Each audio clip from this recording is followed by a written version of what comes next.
Hi everyone, my name is AnnickMagac. I am the author of Clear, How to Simplify Your Life and Live More Fearlessly. I'm also a motivational speaker and a coach. And today I wanted to talk to you all about consistency and balance. Two things that everybody thinks they probably should have more of, but do you really? A big thing is balance.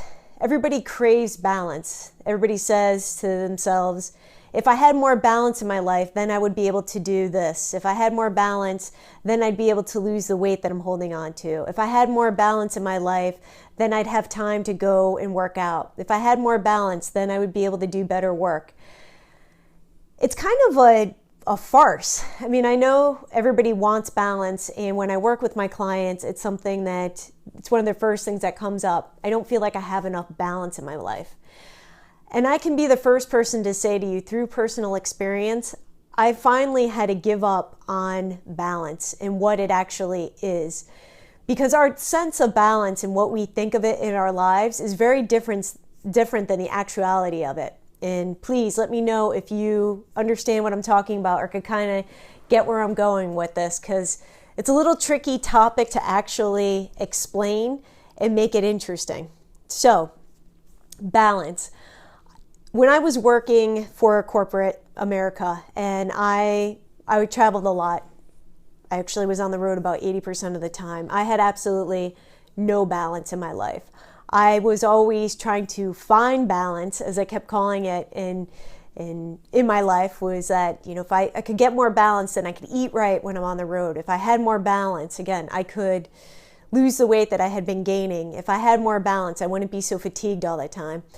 And I just kept trying to chase this elusive thing called balance that really just didn't exist. And the reason why it didn't exist, and that I want to say that for most people it may never exist, is that balance is going to mean that it's going to be even on one side or the other, right? We've got our scale and it's even like this. This is out of balance, this is out of balance. Now in life, so for instance, when I was traveling a lot for work, and I think anybody who works a lot in a job, which is going to be probably everybody that's watching this Periscope, is that there's going to be points, and it's going to be weekly, it's daily, where you need to give your focus and your attention towards one more thing in your life, such as a particular goal. So for instance, work. You have a project that comes up. It's inevitable that you need to spend more time on that project than you do, say, cooking a meal. Like, there is a priority there. And what's the priority going to be? If the project needs to get done, you're going to do everything that you need to make it happen.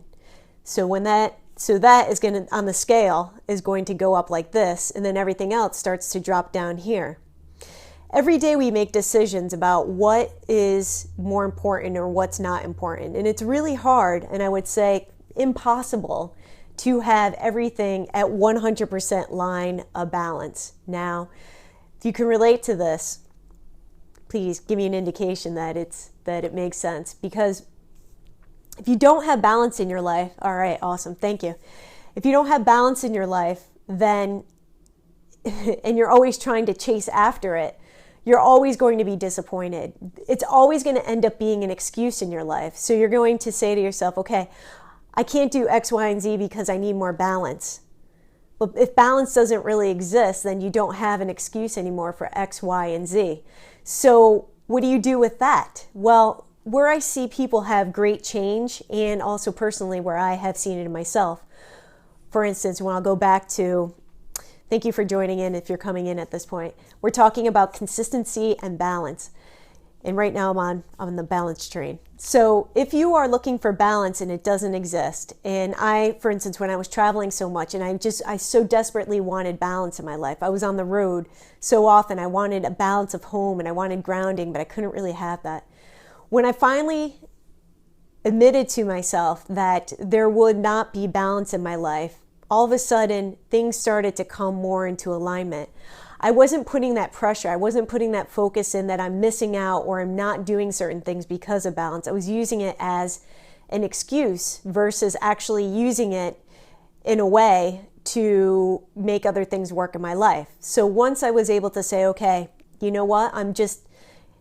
I don't really think that balance exists, but also I need to just recognize that I can't have balance when I need to travel 80% of my time. It's just not going to happen. So if that is an effect that I have not balance in the areas that I wanted in, which is my health, my fitness, and my work-life balance, then it was like being freed. It was finally able to say, okay, well, I don't have balance, so what am I going to do with what's left?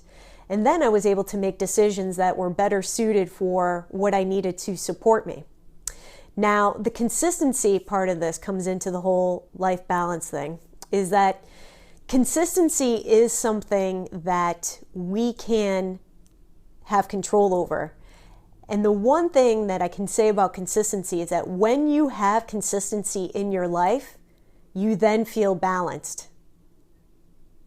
When you have consistency in your life, you then have balance. Let me explain.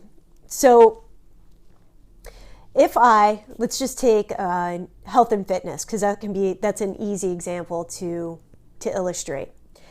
If I feel like I don't have balance in those areas, I again may use it as an excuse to say, okay, well, you know what, I want balance in the way that I'm eating and exercising, or I want balance in the amount that I can exercise and the amount that I need to work to make a living.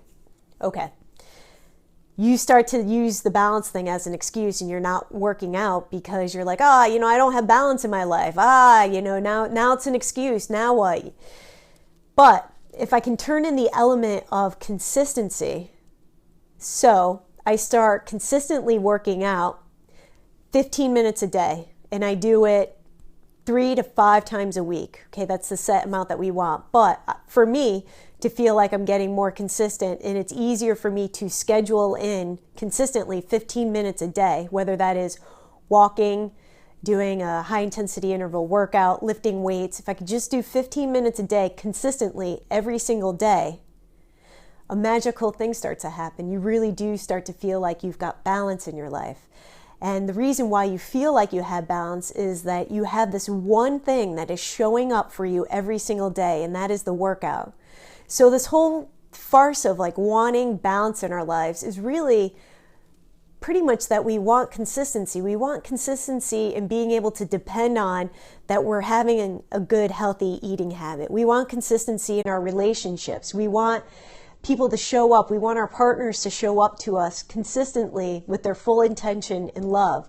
We want to have a job that is consistent, that we can feel proud in. It's really that which we crave versus actual balance, because again, different things are going to happen in life. And so some days balance is going to end up being in your work life, and some days balance is going to have to be your family is going to need to be a priority. The children need attention. A loved one needs caring for. Your partner needs time with you. It's all going to fluctuate what that is. But if we can just start to turn certain things into consistency, then we will see the grounding and the balance that we crave in our lives. And it's going to end up being a lot easier. Yes. So somebody just said genuine intentions are key. And that is so true, and I'm glad that you brought that up, because again, the balance thing, when people start using it as an excuse, it's just that, and it's an excuse, and a genuine intention cannot coexist with an excuse. When you genuinely want something and you have a genuine intention around what it's going to be or what you are going to achieve, then you are going to make it consistent. And so it becomes a cyclical thing where it all starts to tie together. So I'm glad that you mentioned that. That's fantastic. And I don't know what your name is from your handle, but big shout out. If you want to let me know what your name is, I would love to give you credit for bringing that up. So if anybody has any questions around balance and consistency, I would love to answer them right now. I know that we've got a couple people. Mark. Oh, yeah. Okay, Mark. Okay, when you say Mark from DC, I never look at your handle. All right, awesome. Now I'll know that. Okay, cool. Thanks, Mark.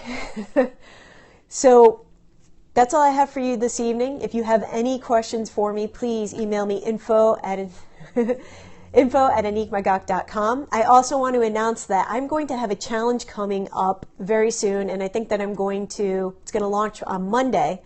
But I believe I'm going to announce it tomorrow. I just need to get in my a couple of back-end things finished so that I can announce it. But I'm going to tell you that it is going to be a challenge that I would love for you all to get involved with.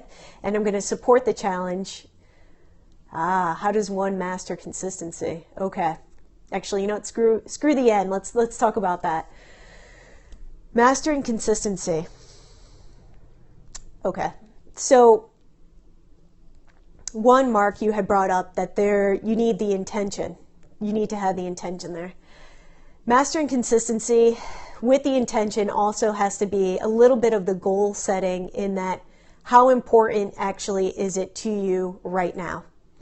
And how important is it to you over the long term of what it would actually take to make it happen? So if I have a goal, and I'm going to use the fitness goal again. So when I was competing, I used to do bodybuilding, competing, might do it again, not sure. But when I was doing it, I had an end goal. And so that end goal was that in 12 weeks, I would step on stage and I would compete. Consistently working out was easy. It was so easy because I had an end goal that was only 12 weeks away. So as a goal, mastering the consistency to lift weights, which at that point was an hour and a half to 3 hours a day, which seems crazy, outside of it. However, when I knew that I had an end goal to it, right, that wasn't that long, I was able to consistently, I was able to master consistency there. That was an easy thing to do. Also, the eating around that was very easy to do because I knew I had an end goal. Now, to have consistency, like say right now, my daily life for fitness, where I don't have a huge end goal, such as stepping onto stage in a bikini, then what's my fitness goal? What do I have it? And it looks so different right now than it did at that point. And my goal right now with consistency around that, to build consistency, is that there's a two-part to it. That one, when I don't work out consistently, my mood plummets. I don't feel good. I don't have the energy that I need to focus on my business. I don't have the energy to give to other people in my life. The reasons why I'm doing it are very different than having just a specific end goal. So now that my reason has changed, the way that I look at it has changed. I'm not spending an hour and a half to 3 hours in the gym to accomplish this type of goal right now. What I'm doing is I'm trying to do an hour in the gym. If it's 45 minutes, that's fine. I like to do an hour because I can fit it into my schedule, and it fits for the way that I work. But if I was just saying, to myself, again, the 15 minutes, which for most people would be just fine, then that I'd be able to master the consistency around it. So it's really tying into having an emotional alignment with what that goal is, and then being able to see it and knowing that it's important to you to want to accomplish it. And if it isn't, and I always ask people this, I'm like, if you're not accomplishing that goal, why is it? Is it that it's not important to you? And if it's not important to you, that's okay. We want to make sure that you are having consistency in areas that are important, or in that are going to move you forward and support you with success. Yes, exactly. Emotional alignment and supporting in success. So for instance, right now, like say I had to, and again, with the life balance thing, my business, it's important to me that my business succeeds for a multitude of reasons. One is that I can get paid and make a living off of it. And I'm going to make consistent choices around that are going to help me to do that. So that might be establishing structures around my business, establishing daily schedules to support making sure that I can get as much done as possible in my business daily. If I'm not upholding those, I'm not figuring out a way to do that consistently, not seeking out the help, I'm not finding online programs to support that, I'm not hiring extra help, I'm not doing any of those things, then I need to kind of look back and say, okay, how important is it for me to see my business succeed? Is that an ego thing where I just feel like, okay, I want it to succeed? I want it to succeed. I want my business to succeed. But if I'm not actually doing the things to make it happen, why is that? Is there an emotional issue around it? Is there a money issue around it? Is there a fear issue around it? And the fear part, that's going to be my big hint to what I'm going to announce tomorrow, okay? So I will say that my challenge is going to be about that one thing that I might have just mentioned. So I'm going to end here. And again, thank you so much, and thank you for the great questions, Mark. I really appreciate it. And if you have anything else that you want me to speak about, please let me know. You can reach out to me, again, info@AnnickMagac.com or at AnnickMagac across all social media platforms. So thank you so much. Have an awesome night. And if this was a benefit to you, please share it. I would love that. Cool. Ciao.